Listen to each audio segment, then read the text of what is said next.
하이데거나 키르케고르 같은 실존 철학자들은 이제 실존 조명을 해 나가는 것이 철학의 방법이 되는 것이죠. 그래서 이걸 통해서 이제 필로소피컬 테라피 또는 클리니컬 필로소피라는 것이 실현된다. 오늘날 뭐 임상 철학이라는 말을 쓰는 사람도 있고 철학 치유라는 말을 쓰기도 합니다.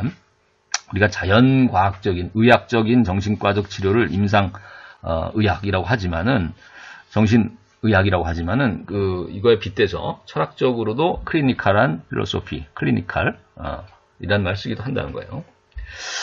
자, 그렇다면 우리가 임상 치료 또는 임상 상담, 자연과학적인, 의학적인, 또 사회과학적인 심리 상담, 심리학에서 말하는 심리 상담과는 그럼 어떻게 다른가라고 얘기했을 때 우리가 자연과학이나 사회과학에서 다루는 임상 상담이나 심리 상담 치료라는 것은 내담자를 일단 비정상적인 환자, 병을 가진 자로 분류합니다. 정상인이 아닌 비정상인, 병자와 건강한 사람을 딱 둘로 구분을 해버리죠, 카테고리를.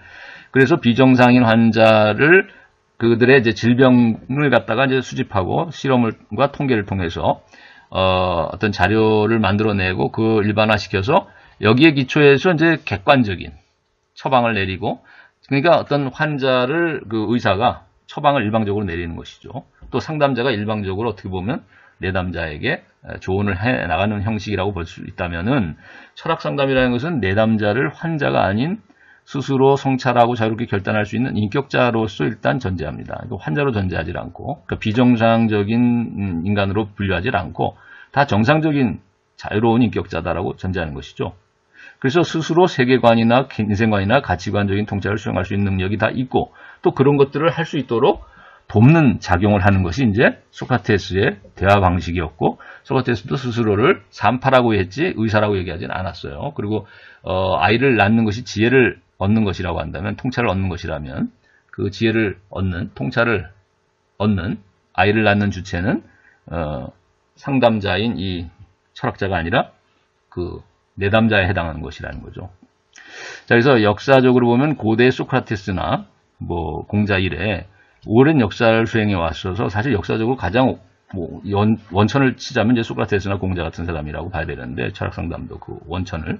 그러나 현대적 의미의 이제 철학 상담 분야는 필로소피컬 카운셀링이 현대화된 의미에서의 이제 선구자라는 것은 2차 세계대전 당시 유태인이었던 오스트리아의 정신과 의사이자 철학자인 빅토르 프랑클이라는 사람인데, 이 사람이 이제 실존 분석 그리고 의미 치료라는 그 기법을 창시했습니다. 그래서 이 사람이 이제 어떻게 보면 내용적으로는 선구자인데, 형식적인 제도상으로는 본격적인 창시자는 1980년대에 철학실천상담소라든지 철학실천협회라는 것을 창설해서 제도화시킨 독일의 아헨바흐가 되겠습니다. 자, 그래서 우리가 하나의 이제 그 추가적으로 여러분에게 이번 시간에 얘기하려고 하는 것은, 우리가 철학의 향기 10쪽 2화나 현대사회와 철학상담 3부 4장에도 다뤄지는 내용인데, 우리가 철학상담이나 철학에서 가장 중요한 성찰의 내용 중에 하나가 나의 정체성이 무엇인가에 대한 질문일 수 있어요. 그래서 우리가 이 교재에 나온 내용들을 잠깐 간추려서 요약해보면, 우리가 나의 정체성을 오늘날 자연과학의 입장에서 얘기하자면 이제 신경외과나 뭐 의학이나 생리학에서 얘기하고 있는 나의 정체성이란 뭘까? 자연과학적 입장에서 보자면 자연 대상으로서 인간을 놓고 봤을 때는 인간도 하나의 유기체고, 유기체에서 인간 유기체의 특징적인 가장 중요한 본질을 뇌에서 보려고 하죠. 뇌가 모든 신경을 통제해 나가고 뭐 인간의 중추 역할을 한다 해서 중신경. 그래서 뇌가 바로 인간의 정체성, 나의 정체성이 아니냐, 이렇게 얘기하는 경우가 있다는 거예요. 근데 이제 문제를 제기한다면, 오늘날 인공뇌, 인공지능이 이제 인간의 뇌를 능가하는 아티피셜 인텔리전스가 슈퍼 인텔리전스가 될 수 있다는 거 아니에요. 거기다가 또 유전공학의 발달에 의해서 뇌세포는 복제할 수 있죠. 그렇다면 나와 동일한 뇌를 복제할 수 있겠죠. 유기체적으로 보면, 그죠? 자연과학적으로 보면 동일한 대상이죠. 나의 뇌를 구성하는 세포를 그대로 복제했다면은 동일한 유전자를 가졌기 때문에 동일한 뇌라고 봐야 되는데, 그러면 그 동일한 뇌, 복제 인간이 가지고 있는 뇌가 있을 거 아니에요. 인간을 복제했다면 나를. 그 뇌와 나의 뇌는 똑같을 거 아니에요. 만약 나의 세포를 가지고 복제했다면, 체세포든 아니면 뭐. 자, 그래서 그렇다면 복제 뇌라는 것과 나의 뇌가 그러면 동일한 것이, 그러면 그 복제 인간도 나와 똑같은 존재로 인정할 수 있겠는가? 나의 고유성은 그러면 어디서 찾아질 수 있겠는가? 국제인간을 만일 양산해낸다면 나의 뇌세포와 동일한 뇌세포를 가진 수많은 개체들을 그럼 다 나인가? 다 김아무개 있잖아요. 여러분의 이름. 자, 김아무개라고 다 말해줄 수 있겠는가? 고유한 나?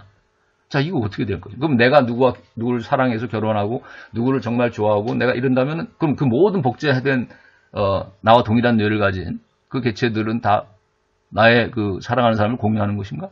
동일한 사람을 사랑할 것인가? 그 사람들도? 자, 이런 질문들이 낼 수 있다는 거예요. 그래서 과연 뇌를 가지고 나의 정체성이라고 말할 수 있겠냐에 대한 의문이 들고, 자, 그러자니까 우리가 사회과학으로서는 이제 심리학이 있죠, 오늘날. 자, 심리학 쪽에서는 그러면, 자, 인간의 개인의 정체성, 나의 정체성이라는 것은 그 사람의 고유한 기억에 있지 않겠는가. 심리적인 의식의 내용 중에서도 특히 기억의 내용이 그 사람의 고유한 경험이나 그 사람의 삶을 대변하는 것은 그의 의식 속에 있는 기억 아니겠는가. 이런 주장을 하는 경우가 있어요. 사회생활 속에서 겪은 것들을 다 기억에 담고 있지 않겠는가 해서 사회과학으로서의 심리학은. 그런데 여기에 대한 문제를 제기한다면 오늘날 토탈 리콜이라든지 인셉션 같은 영화가 소재로 하고 있는 주제인데, 자, 우리가 기억이나 기억 내용들, 자, 기억 내용들도 하나의 정보들이라고 한다면, 자, 이런 기억 내용들을 주입을 하거나 또 조작을 할 수도 있는 거 아니겠습니까? 토탈 리콜 같은 경우는 그거죠. 그 기억 내용들이 다 조작된 거라는 거 아니에요? 주입된 것. 자, 그러니까 이런 기억 내용을 조작하거나 주입할 수 있는 문제가 있다고 한다면, 기억이 아무리 나랑 동일한 기억을 갖다 다른 사람이 또 주입을 한다면 그 사람과 내가 똑같다고 말할 수 있겠는가? 그 다음에 내가 지금 다른 기억을 누구에게서 강제로 주입당해서 나는 의식 못한 채 살아간다면 그럼 나의 정체성은 무엇인가? 그 다른 사람의 기억을 가지고 있다면 나는 그 다른 사람이라고 봐야 되지 않는가? 그럼 뭘까 나는? 자, 그래서 토탈 리콜도 보면은 이제 막 여러 가지 문제를 일으키는데 이 영화도 보면 자, 이런 질문을 할 수 있다는 거예요. 문제점을.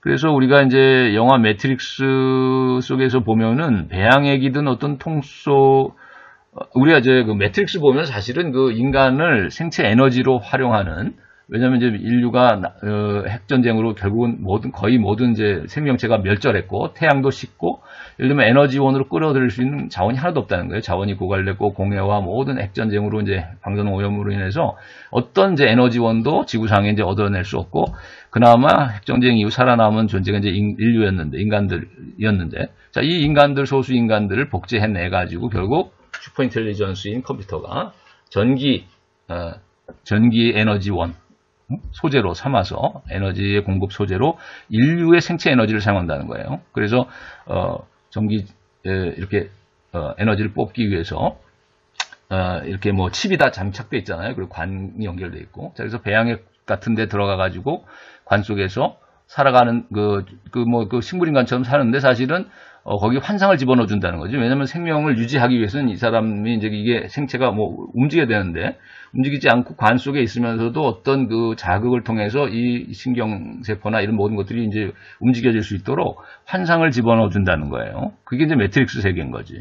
그러니까 수학적이고 기술적으로 조작 가능한 세계인 것이죠. 가상 세계. 그게 이제 매트릭스 세계인데, 자, 이런 영화 매트릭스에서 보면 이제 배양액이 든 통 속에 어떤 인간이 갇혀서 전기 에너지원, 슈퍼컴퓨터의 전기 에너지원으로만 이제 존재하고 있는데, 통 속의 뇌 사고 실험이라는 이제 푸트넘이라고 하는 미국의 이제 과학 철학자가 제시한 이제 사고 실험인데, 통 속의 뇌라는 것도 그런 거예요. 어떤 배양액이 든 통 속에 이제 뇌가 전기 자극으로 마치 그 현실의 삶을 사는 것처럼 시뮬레이션 할 수 있다고 한다면 컴퓨터에 의해서 시뮬레이션이 될 수 있다는 거죠. 통 속의 뇌 전기 자극을 통해서. 그렇다면 이제 우리가 매트릭스의 내용처럼 또 영화 트루맨 쇼라는 이제 영화가 있었는데 거기에 주인공과도 같은 상황이 될 수 있다.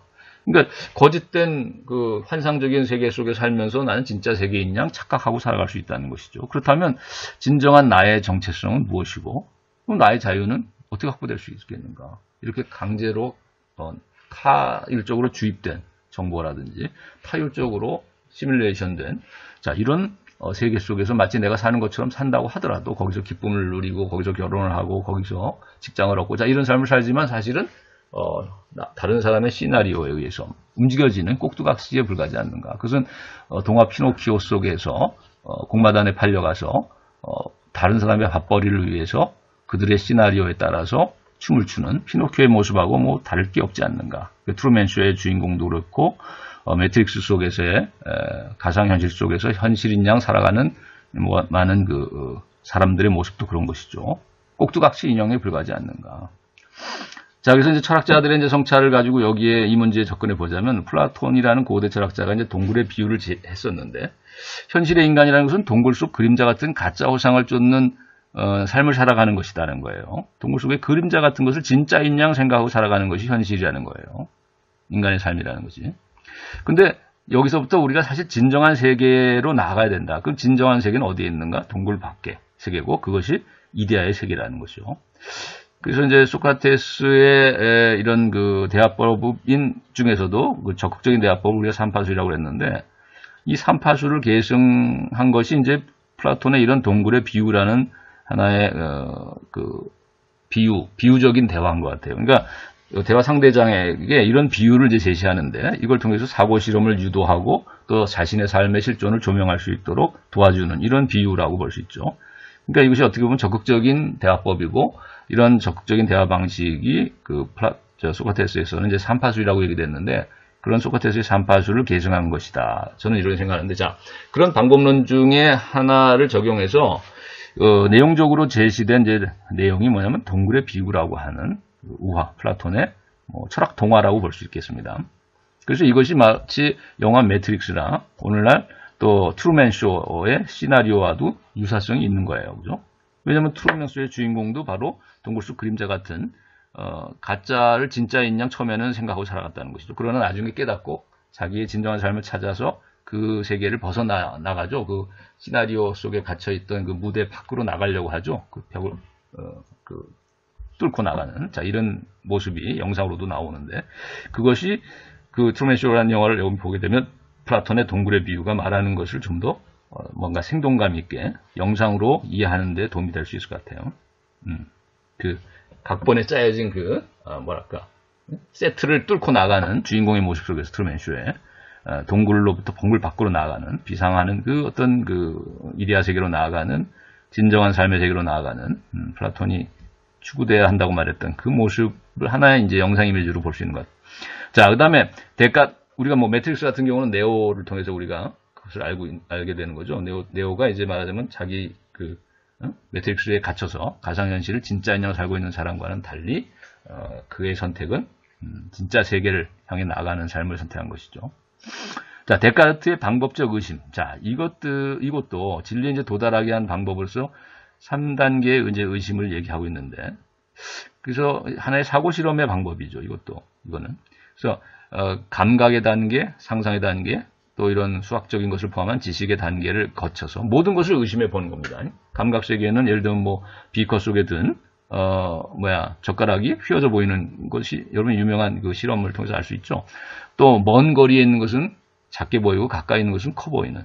그래서 자기 눈앞에는 조그만 이제 삼각자가 있는데 저 멀리 있는 원양어선이 수평선 밖에 있는 수평선에 있는 그 거대한 원양어선보다도 커 보이잖아요. 작은 삼각자가. 자, 이런 것들은 감각이 우리를 속인다라고 생각하는 것이죠. 그래서 감각을 의심할 수 있고, 그 다음에 상상. 우리 상상의 세계라는 것은 허구적인 내용들이 많이 있으니까, 꿈의 세계도 그렇고, 의심할 수 있다는 거고. 그 다음에 수학적 지식조차도 이 사람들이 의심하죠. 왜냐하면 어떤 악한 정신이 우리를 속일 수 있다. 이런 과정까지 끌어들여서도 의심을 해본 거예요. 그리고 또 간혹 어쩌다가, 드물게 수학자라 하더라도, 오류를 범할 수 있잖아요. 수학 계산에 틀릴 때가 있고. 자, 그런 걸 본다면 수학적 지식조차도 틀릴 수 있지 않을까라는 가능성을 100만 분의 1이라도 있다. 그렇다면은 의심할 수 있다. 그렇다면은 이제 마지막 진리라는 건 뭐냐? 데카르트가 생각한 것은 모든 것을 이렇게 의심할 수 있지만 내가 의심하고 있는 이 나의 존재를 의심할 수는 없다. 내가 의심하고 있다면 나는 존재해야 되지 않느냐, 적어도. 그래서 코기토 에르고 숨. 나는 생각한다, 고로 존재한다. 그죠? 내가 생각하고 의심하는 한은 나의 존재를 의심할 수 없다는 뜻입니다. 그죠? 나는 무가 될 수 없다. 그래서 근대 철학의 제일 원리에 도달하고 있는데, 사실 이것은 우리가, 그 원조가 되는 것은 중세 아우구스티누스라고 하죠. 한때 회의주의에 빠졌었는데, 예를 들면 가장 대표적인 회의주의자 중에 고르기아스라는 고대 철학자는 이런 말 했어요. 아무것도 없고, 또 있다고 해도 알 수가 없으며 또 안다고 해도 전할 수 없다. 이 3단계의 아주 근본적인 회의인데, 그죠? 존재상에 아무것도 없고, 또 존재상으로 뭐 있다 해도 인식상으로 알 수가 없고, 그 다음에 인식론적으로 안다고 하더라도 우리가 소통, 전할 수 없다. 의사소통은 불가능하다. 사회적인 관계, 의사소통도 불가능하다. 자, 이 3단계 의심을 했는데, 가장 근본적인 역사상 가장 회의주의라고 말합니다. 강력한 회의주의인데, 자, 이것을 깨기 위한, 자, 이것을 극복하게 해준 철학적 반성의 결과가 아우구스티누스에서는 See follow sum이라고 하는데, 이것도 이제 교재를 여러분이 찾아보면 나옵니다. 데카르트 항목을 찾아보면은. 예. 자, 그래서 그 See follow sum이라고 하는 것은 영어로는 Even if I err, I am이에요. 그죠? 내가 비록 실수한다 하더라도, 오류를 범한다 하더라도 나는 존재한다. 그러니까 이게 데카르트가 코기터 에르고 숨이라고 나는 생각한다, 고로 존재한다라는 이 명제의 근원이 되는 것은 아우구스티누스의 See follow sum. 내가 실수한다 하더라도 나는 존재한다. 자, 이겁니다. 그러니까 고르기아스는 아무것도 없다고 했는데 거기서부터 출발했는데 가장 근본적인 의심을. 그러나 내가 아무리 실수하고 내가 오류를 범하고 내가 속임을 당하고 사기를 당하고 여러 가지 여기서 깨지고 저기서 깨지고 이런 불완전 투성이라 할지라도, 그렇더라도 나는 불완전한 나라 할지라도 그런 한에서 나는 존재하는 것 아니냐. 내가 실수하고 사기를 당하고 속고 있고 모든 것이 의심스럽다 하더라도 그 의심하는 주체로서의 나는 의심할 수 없는 것 아니냐. 이제 이것이 사실상 아우구스티누스하고 데카르트가 같은 내용을 갖는 것이죠. 그래서 근대 철학의 근본 원리가 사실은 중세 철학에서 왔다고도 또 볼 수 있는 면이 있다. 자, 그 다음에 칸트의 비판 정신과 사고 실험을 얘기하자면, 우리가 현상을 일단 이론적으로 보자면, 현상을 이제 그대로 진리로 수용하기보다는 그 가능 조건이 뭐냐, 그 근거가 뭐냐, 그걸 성찰해 봐야 한다는 거예요. 그래서 예를 들면 그 순수이성 비판이라는 책에서 보면, 이론적 지식인 과학은 보편적으로 모든 사람들에게 받아들여지고 있는데, 그렇다면 이 이론적인 과학이 모든 사람들에게 보편적으로 이렇게 타당한 것으로 받아들여지는 근거가 뭐냐, 그 조건이 뭐냐를 성찰했어요.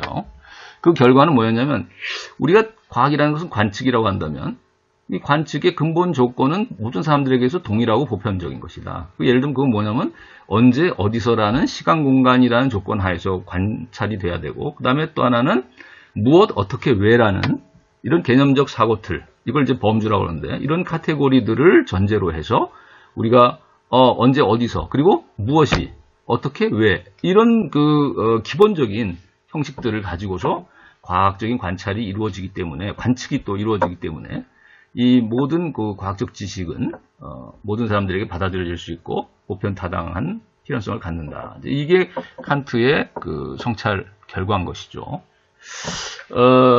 이걸 통해서 이제 그 경험론자인 휴미 회의에 빠졌었는데, 왜냐하면 경험론자인 휴는 감각의 기초에서 과학을 설명을 하려다 보니까 모든 감각은 우연하고 개인마다 다르고 상대적이라는 것이죠. 감각은 그때그때 다르다는 거지, 강도도 내용도. 그래서 그러다 보니까 우연성과 상대성으로 이 과학적 지식조차도 회의를 할 수밖에 없다고 결론을 지었는데, 칸트는 그것을 극복하는 결론에 도달한 이유가, 그런 모든 감각 지식들의 밑바닥의 조건이 언제 어디서라는 동일한 시간 공간이라는 보편적인 척도를 기반으로 우리는 관찰을 하지 않느냐, 감각을 하지 않느냐. 그 다음에 무엇 어떻게 왜로 정리해 나가는데 이것은 보편적인 사고를 통해서 성립한 것이다 하는 것이죠. 그 다음에 이제 실천적인 관점에서 칸트는 도덕적 행위가 보편적으로 가능한 조건은 또 뭐냐라고 물었어요. 그랬을 때 모든 사람들이 부인할 수 없는 것은 양심의 소리인 것이고, 자, 이것을 지난번에 우리가 그 인성론 얘기할 때 칸트가 제시한 도덕의 법칙 3가지를 얘기했죠. 내 의지의 준칙이 보편적 입법의 원리에 맞도록 타당하도록 행위하라라는 것. 두 번째는 모든 인간의 인격을 수단으로만 대하지 말고 목적으로도 대하라는 것. 세 번째는 모든 인간을 목적의 왕국의 구성원으로서도 대하라. 자, 이 3가지를 얘기했는데, 자, 이것은 사실은 동일한 하나의 원리, 양심의 원리를 얘기하고 있는 것이죠. 그러니까 도덕적인 행위가 가능한, 보편적으로 타당하게 가능한 근거는 이런 양심의 원리가 모든 사람들에게 내재되어 있고, 이것을 누구도 부인하지 않는다는 것이죠. 인간을 수단으로 대해서는 안 되고 목적으로도 대하라는 이런 가르침은 모든 사람들이 수긍한다는 것이죠. 그건 양심의 소리이기 때문에. 자, 그 다음에 이제 마지막으로 판단적 비판에서는 모든 사람들이 아름답다고 느끼고 판단하는 그 근거는 뭘까? 가능 조건이 뭘까를 성찰했어요. 그래서 칸트가 발견한 것은 공통감이라는 것인데, 이것은 인간의 마음의 구조로 설명하자면 어떤 상상력이 주도하는 인간 마음의 능력들이 어떤 조화라고도 볼 수 있는 거예요. 그래서 우리가 예를 들면은 소풍을 가거나 뭐 어떤 취미 활동을 할 때 선생님과 학생이 또 선배와 후배가 그리고 윗사람과 아랫사람이 어떤 그러니까 규율에 이렇게 얽매이지 않고, 그렇다고 규율을 완전히 무시하는 것은 아니죠. 우리가 선배를 후배가 완전히 무시하는 것은 아닌데, 그럼에도 불구하고 어떤 일방적인 규정, 위아래의 규정을로부터는 조금 풀려나서 조화롭게 서로 웃으면서 즐겁게 어울리고 소통하죠. 이것이 소풍에 가서 느끼는 감정이고 우리의 삶의 태도고, 또 우리가 취미 활동할 때 여러분이 뭐 서클이나 취미 활동할 때 느끼는 것 아니겠어요? 군대하고 다르고 또 학교 생활하고 교육의 교실에서의 상황하고도 다르게 소풍이라든지 취미 활동할 때는 뭐 위아래가 어울려서 조화를 누리는 것. 자, 이것이 칸트가 생각하는 그 아름다움을 느끼는 감정하고 유사한 것이다. 자, 그래서 이러한 이제 느낌을 받았을 때 우리는 아름답다라는 판단을 한다는 거예요.